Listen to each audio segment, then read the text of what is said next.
పవన్ కళ్యాణ్ గారు హరిహర వీరమల్లు కోసం కదలి ప్రచారం ఎప్పుడైతే చేయడం మొదలెట్టారో అప్పటి నుంచి సాంఘిక మాధ్యమాల్లో ఈ తెరాటకం పట్ల చర్చ హోరందుకుంది. ఏటు చూసిన దాని గురించే ఈ ప్రాంతానికి పంపిణీదారుడెవడు, ఆ ప్రాంతానికి పంపిణీదారుడెవడు, అనుకున్న సమయానికి విడుదలవుతుందా లేదా, ముఖ్యంగా అంతర్జాతీయ విడుదలకు ఎలాంటి ఆటంకం లేకుండా ఉంటుందా, అలానే ప్రీ రిలీజ్ వేదికలో పవన్ కళ్యాణ్ గారి మాటలు, సారాగ్రహణములలో ఆయన చెప్పిన సమాధానాలు అవి చూసి ఎప్పుడు ఆయన తెరాటకాలకి ఇంతగా ప్రచారం చేయలేదే.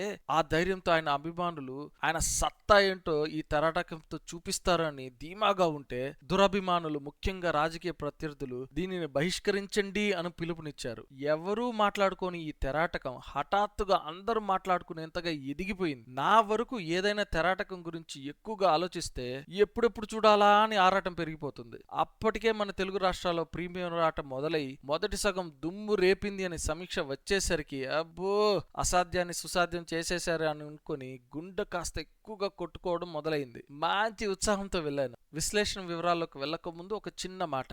నేను పవన్ కళ్యాణ్ గారి తెరాటకం విశ్లేషించడం ఇదే మొదటిసారి. ఇంత స్వచ్ఛమైన తెలుగులో మన తెరాటక విశ్లేషణలు చెప్పలేరని నేను సవాలు వదులుతూ, తెలుగువారిగా మీరు ఈ తెలుగు విశ్లేషకుడిని మనసారా మద్దతిస్తూ ఆ లైక్ చేసి సబ్స్క్రైబ్ తట్టి కుమ్మేసేయండి చెప్తాను.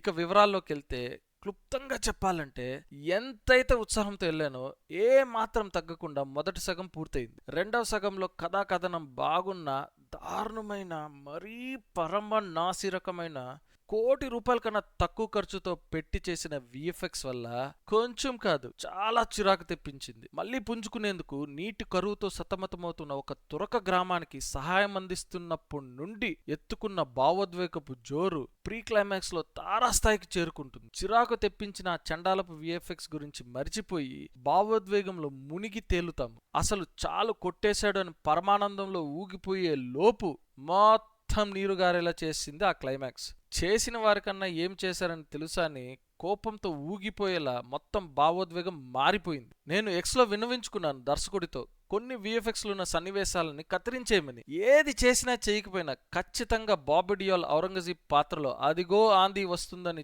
చెప్పినప్పుడు హరిహర వీరమల్లు గుర్రం మీద వస్తున్నట్లు చూపించి అక్కడితో ఆపేయమని. అది మనకు తెరాటక ట్రైలర్లోనే చూపించారు కదా. మిగతావి కూడా చెప్పాను, కానీ ఇది ఒక్కటి చేసిన ఈ తెరాటకం యొక్క అనుభవ ప్రభావం 10 రెట్లు కాదు 20 రెట్లు ఎక్కువగా ఉంటుంది. ఎందుకంటే ఇందులో అభిమానులను, సామాన్య ప్రేక్షకులను అలరించే అంశాలు, సన్నివేశాలు చాలా అంటే చాలా ఉన్నాయి. మొదటిది, పవన్ కళ్యాణ్ గారు చాలా బాగా చేశారు. మనకు తెలిసిందే, ఇది మామూలు నటులు ఇచ్చే సమయం కన్నా చాలా తక్కువ సమయంలో హడావిడిగా ఆయన నటించేశారు. ఎక్కడా ఇది ఆయన మనసు పెట్టి చేయలేదని అపవాదం రానియకుండా చేశారు. ఆశ్చర్యం ఏమిటంటే పాటల్లో ఆయన నృత్యం, అలానే పోరాటాల్లో విజృంభించిపోయారు. ఏ పోరాటాలు అంటారా? కుస్తీ పోరాటం, చార్మినార్లో జరిగిన పోరాటం, జసియా పన్ను కట్టించుకుంటున్నప్పుడు జరిగిన ప్రీ క్లైమాక్స్ పోరాటం, అన్నీ చాలా అంటే చాలా బాగా చిత్రీకరించారు. మాటలు కూడా అవసరమైనప్పుడు సరదాగా ఉండేలా, అలానే సమపాలంలో తూటాలులాగా ఉండేలా చెప్పుకొచ్చారు.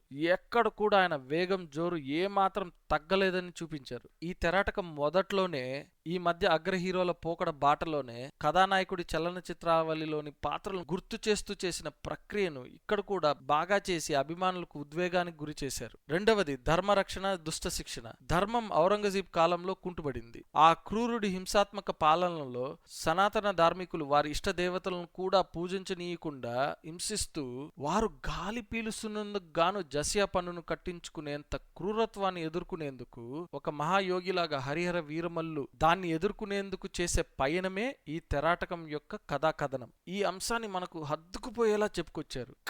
ఇంకా బాగా చేసుండొచ్చు కథనంలో.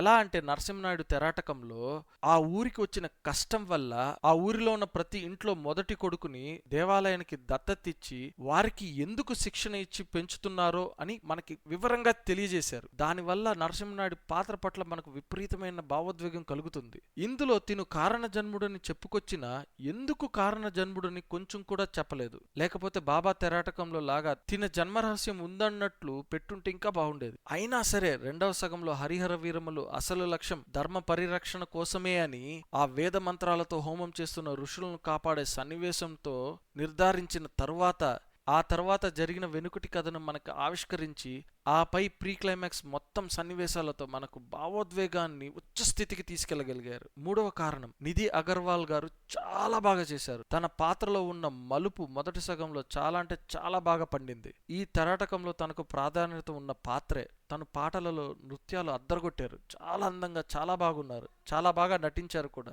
నాలుగవది, పాటలు నేపథ్య సంగీతం ఇచ్చిన మన ఆస్కార్ పురస్కార గ్రహీత కీరవాణి గారు. అన్ని పాటలు వినసొంపుగా ఉన్నింది. అవసరమైనంతగా నేపథ్య సంగీతం సన్నివేశాలకు సహాయపడింది, దోహదపడింది. ఇక ఐదవది, చివరిది, ఛాయాగ్రహణం అద్దిరిపోయింది. ఆ విఎఫ్ఎక్స్ తప్పితే ప్రొడక్షన్ డిజైన్ కూడా చాలా బాగా చేశారు. సెట్స్ గానీ అన్ని విధాలుగా చాలా బాగా చేశారు. ఇన్ని గొప్పగా ఉన్నప్పుడు ఆ విఎఫ్ఎక్స్ తో రాజీ పడితే చాలా గొప్ప అనుభవం కలుగుతుంది. మీరు నేను చెప్పిన ఈ మంచి కారణాల వల్ల ఈ తెరాటకంని చూస్తారా, లేకపోతే ఆ చెత్త చెండాలపు విఎఫ్ఎక్స్ వల్ల చూడకుండా ఉంటారా అన్నది మీ ఇష్టం.